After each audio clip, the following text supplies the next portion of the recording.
triac. Le triac est un dispositif semi-conducteur à 3 électrodes, anode 1, anode 2, gâchette, pouvant passer de l'état bloqué à l'état de conduction dans ses deux sens de polarisation. En d'autres termes, il s'agit d'un composant de la même famille que le thyristor, mais qui est bidirectionnel, le thyristor étant unidirectionnel. Le triac peut d'ailleurs être comparé à deux thyristors en parallèle, montés tête-bêche, figure 15. On peut considérer le triac comme une structure P1N1P2N2 de thyristor, dans lequel A1 est la cathode, reliée à N2, A2 l'anode, reliée à P1, G, la gâchette, reliée à P2, mais avec en plus A1 relié également à P2. B2 relié également à une couche supplémentaire N4. G relié également à une couche supplémentaire N3. La structure P2N1P1N4 constitue ainsi un second thyristor, monté en parallèle inverse avec le thyristor P1N1P2N2. La caractéristique tension-courant est symétrique, figure 16 ci-dessous. Ce dispositif peut passer d'un état bloqué à un état conducteur dans les deux sens de polarisation, cadran 1 et 3, et repasser à l'état bloqué par inversion de tension ou diminution du courant au-dessous de la valeur du courant de maintien IH. En l'absence de signal sur la gâchette, le dispositif peut être considéré comme deux redresseurs polarisés en sens inverse. Aucun courant ne circule dans le triac, donc dans la charge, sauf un très léger courant de fuite. On admet donc que le triac se comporte comme un interrupteur ouvert. Cependant, selon la polarisation, on peut avoir les états suivants.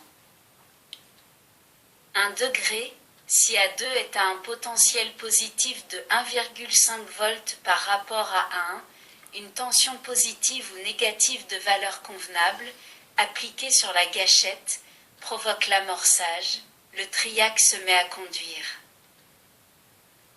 2 degrés, si A2 est à un potentiel négatif de 1,5 V par rapport à A1, une tension positive ou négative de valeur convenable, appliquée sur la gâchette, provoque l'amorçage, le triac se met à conduire.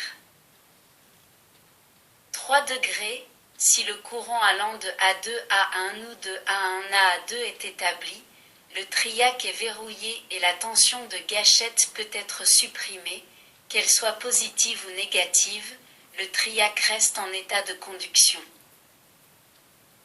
4 degrés, lorsque le courant dans le triac est établi, dans un sens ou dans l'autre, il est nécessaire pour le bloquer de réduire l'intensité de ce courant à une valeur proche de 0.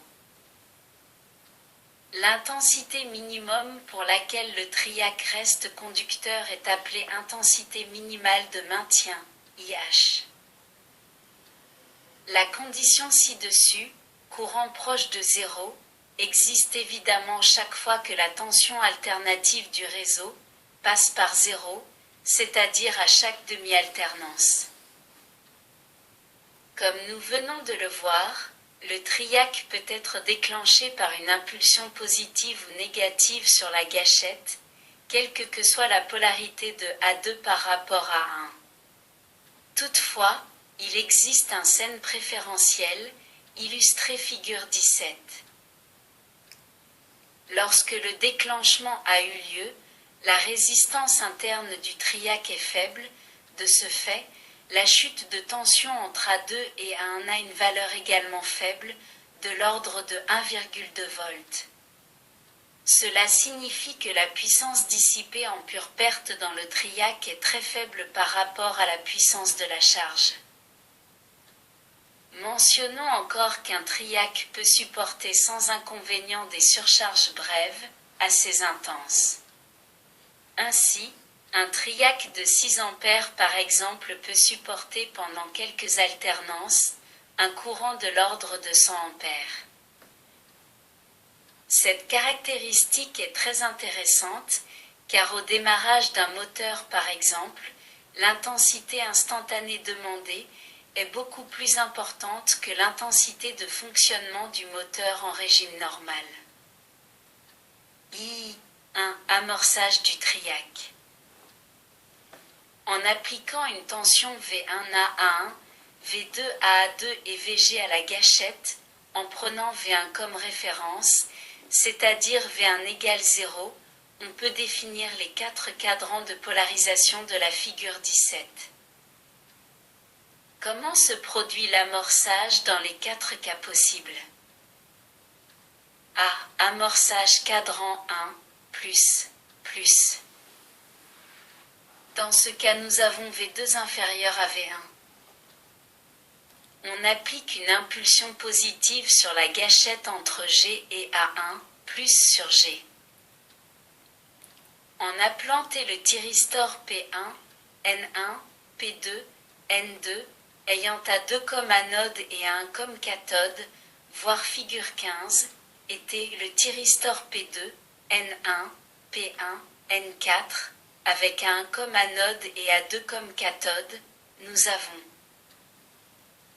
T est sous tension directe, le courant positif de gâchette provoque l'amorçage de T comme un transistor normal. B. Amorçage cadran 3, moins. Dans ce cas, nous avons V2 inférieur à V1. On applique une impulsion négative sur la gâchette entre G et A1, moins sur G. Le courant de gâchette IG entre par A1 traverse la diode P2, N3, dans le sens direct et entraîne ainsi l'affaissement de la barrière de potentiel P1, N1. En effet, la diode P2, N3 est traversée par des trous de P2 vers N3 et par des électrons de N3 vers P2.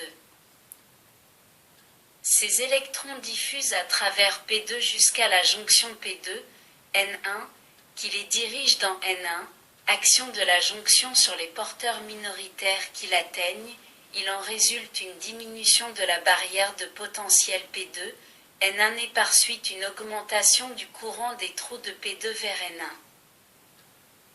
Ces trous sont absorbés par la jonction P1, N1, dont le courant inverse augmente, avec pour effet d'amorcer T.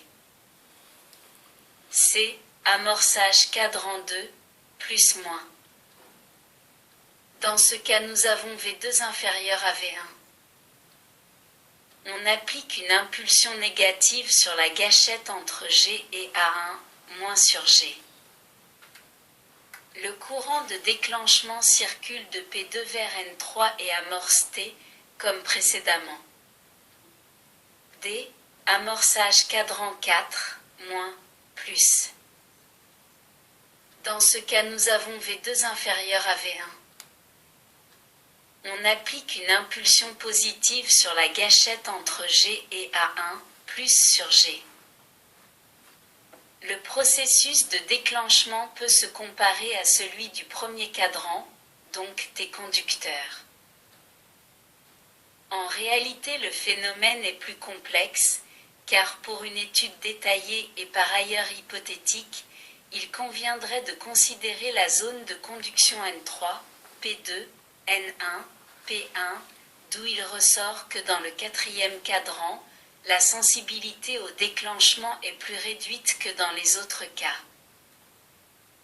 Les deux méthodes d'amorçage les plus utilisées sont celles décrites en A et en B, c'est-à-dire celles du premier et du troisième cadran. En effet, lorsqu'A2 et G ont la même polarité, le courant de gâchette nécessaire pour provoquer l'amorçage est beaucoup plus faible que lorsque ces polarités sont opposées. Le scène préférentiel d'amorçage, en se référant à la figure 17, est donc celui où nous avons A2+, VG+, et A2-, VG-. II, 2. Caractéristiques des triacs. Les ouvrages les plus complets traitant des thyristors et des triacs étant américains, ce qui explique l'usage de plus en plus fréquent de termes anglo-saxons dans les textes français et confirme que l'évolution technique a une influence certaine sur le langage, il est bon de donner la signification des symboles utilisés pour donner les caractéristiques de ces composants, figure 18.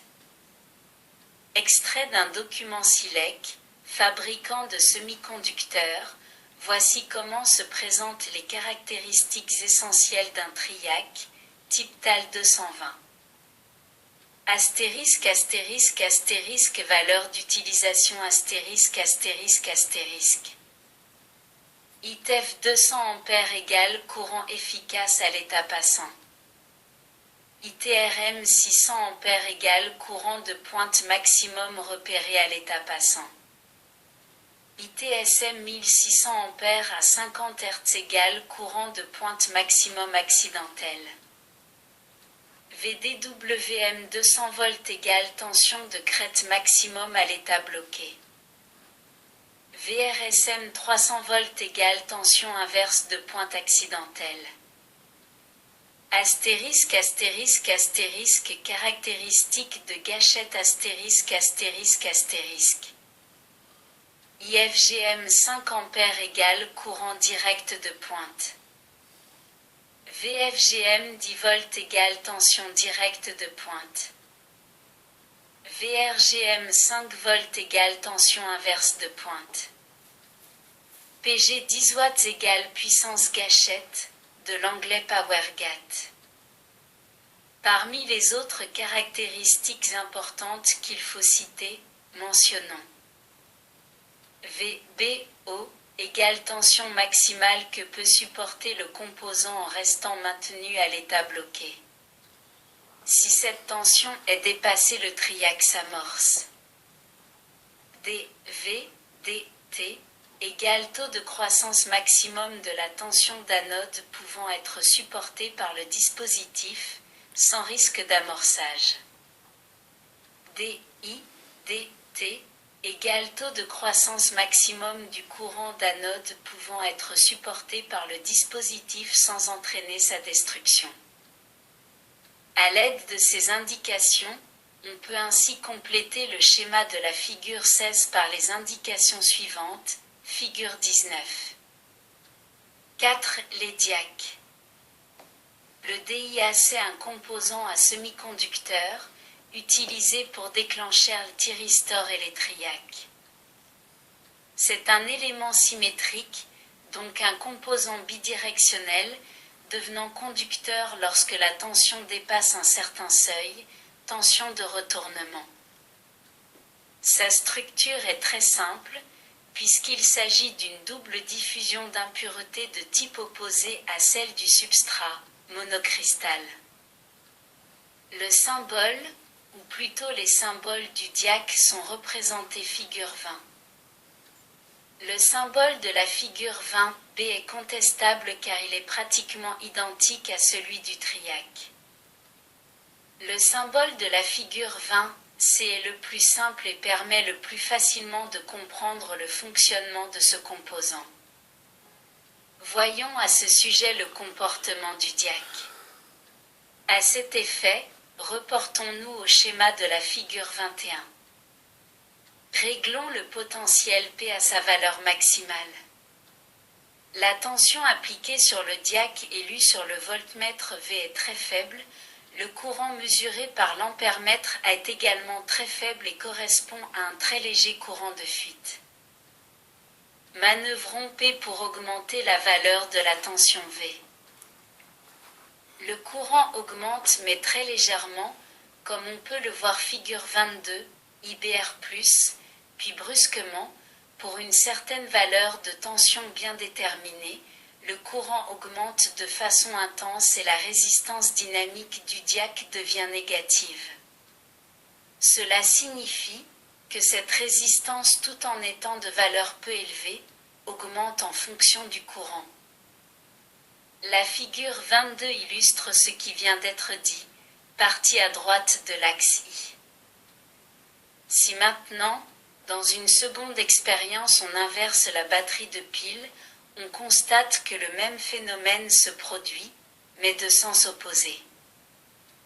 On obtient ainsi une courbe pratiquement symétrique, comme on peut le voir figure 22. Compte tenu de ce qui vient d'être dit, on peut tirer les deux conclusions suivantes. 1 degré, le diac n'est pas un redresseur. 2 degrés, il n'est pas possible d'avoir entre ces bornes une tension supérieure à VBR+ et VBR- sans risque de destruction du composant. 4. 1. Emploi du diac. Le diac est utilisé en association avec le triac pour la commande de ce dernier. On peut par exemple réaliser un gradateur de lumière. Dans ce type de montage, le thyristor convient mal, car étant donné qu'il ne conduit que dans un seul sens, un scintillement de l'ampoule est perceptible, surtout aux faibles intensités lumineuses. Dans ce cas, en effet, le temps de conduction par rapport à l'alternance complète est très court. Ainsi, entre chaque période de conduction, le filament de l'ampoule se refroidit et il en résulte une diminution de la lumière émise. Lorsque le thyristor conduit de nouveau, le filament émet de nouveau une lumière plus intense, à laquelle succède une diminution et ainsi de suite. Le triac étant conducteur dans les deux sens de la tension alternative, évite ce scintillement. Le montage type d'un gradateur de lumière est donné figure 23. Notez à ce sujet que ce même montage peut, sans aucune modification, servir de variateur DE vitesse. Comment fonctionne ce circuit ?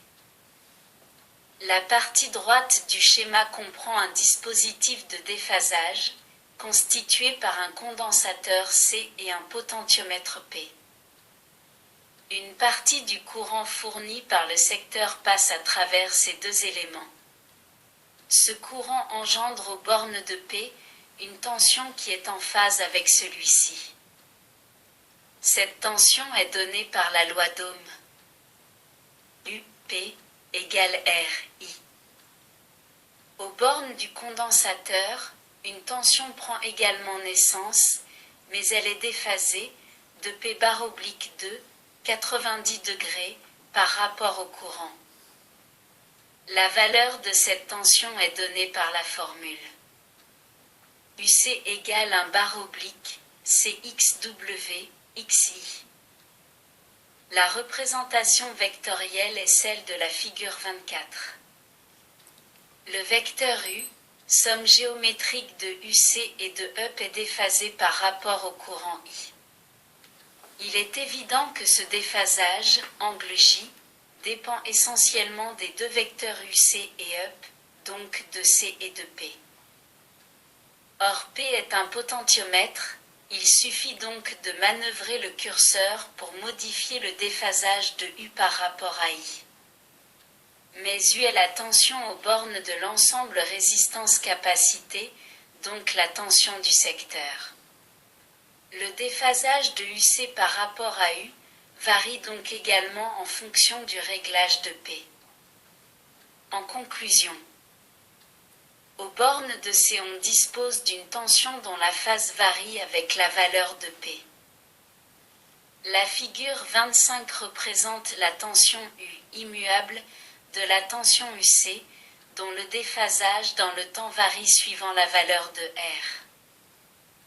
En général, le diac se déclenche pour une tension voisine de 30 volts, ce qui revient à dire que VBR de la figure 22 égale 30 volts.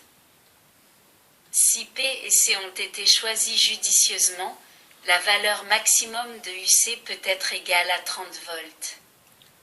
Cela signifie que chaque fois qu'il y aura une tension de 30 volts aux bornes de UC, ce qui se présente au temps T1, T2, etc., il y aura déclenchement du diac et par conséquent du triac.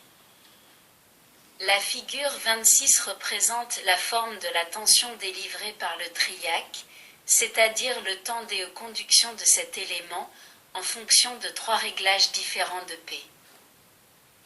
1 degré, l'ampoule électrique est alimentée presque normalement.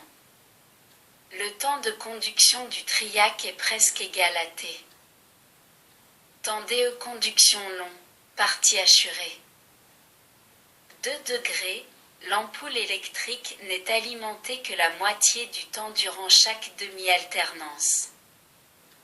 Temps de conduction moyen. 3 degrés, l'ampoule électrique n'est alimentée que pendant une fraction de temps durant chaque demi-alternance. Temps de conduction court.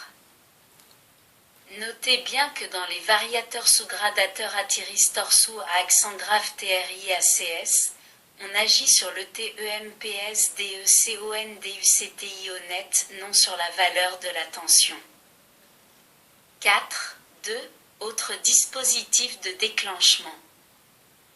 Le diac n'est pas le seul composant actuellement utilisé pour la commande des triacs. Il faut en effet mentionner 1 degré, le commutateur unilatéral, SU. Ce composant, destiné uniquement au déclenchement des thyristors, est constitué par un thyristor miniature et une diode zénée. La figure 27 représente le symbole de ce composant, son circuit équivalent et sa courbe caractéristique. On voit qu'approximativement, cet ensemble fonctionne comme un diac qui serait unidirectionnel. Ce commutateur a l'avantage de déclencher à tension fixe, déterminée par la diode zénée. 2 degrés, le commutateur bilatéral, SBS. Ce composant, dérivé du SUS précédent, est formé par 2 commutateurs bilatérales, montée tête-bêche. Il fonctionne ainsi dans les 2 sens et de ce fait, est surtout utilisé pour la commande des triacs. La figure 28 donne les renseignements essentiels sur cet élément. 3 degrés, la diode Shockley. La diode Shockley, aussi appelée diode à 4 couches ou diode thyristor, est un composant bipolaire unidirectionnel. De type PNPN, cette diode est comparable à un thyristor qui ne comporterait que l'anode et la cathode. La figure 29 représente la structure, le symbole et la courbe caractéristique de ce composant. 4 degrés, le cadrac. Le cadrac n'est pas à proprement parler un dispositif de déclenchement, car il est formé d'un triac, contenant dans le même boîtier un diac, figure 30. Il ne s'agit donc là que d'un élément composé, dont le but est de simplifier les circuits. Nous terminons ainsi nos notions d'électronique fondamentale qui, nous espérons, vous aideront à mieux saisir les autres parties des nouvelles leçons théoriques et pratiques digitales, auront pour but d'expliquer les circuits digitaux concernant les ordinateurs, y compris les circuits intégrés pour le moins, à augmenter vos connaissances dans ce domaine, mais nous allons y ajouter d'autres leçons concernant les montages fondamentaux afin de compléter vos connaissances générales en électronique fondamentale. Ensuite, on pourra détailler les autres parties des leçons sus-évoquées. Merci de votre écoute. À bientôt.